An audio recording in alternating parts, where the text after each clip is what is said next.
Welcome to Samba Samba. Enjoy the video. You'll begin by verifying prerequisites and immediately signing out where needed. First, confirm which Apple ID appears in settings under your name so you know what to replace. Once done, back up your device to iCloud or iTunes. This preserves app data and prevents loss. Next, make sure Wi-Fi is active and battery is sufficient, then sign out of iCloud, iTunes, and App Store in Settings. This clears the current Apple ID from app update permissions and prepares the device. Now you'll switch accounts and verify access so updates work. Sign into Settings at the top with the new Apple ID and enter its password. This sets device ownership.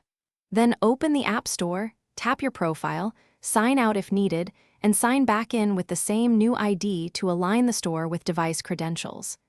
Make sure payment methods, subscriptions, and family sharing settings are correct because mismatches can block app updates. Resolve any alerts before attempting updates. Finish by updating apps and handling common issues so everything runs smoothly. Open the App Store and update apps manually or choose Update All. Apps tied to the old Apple ID may prompt for that password. If that happens, delete the affected app and reinstall under the new Apple ID so future updates use the correct account. If the App Store still rejects updates, reset network settings, sign out and back in, and reboot the device.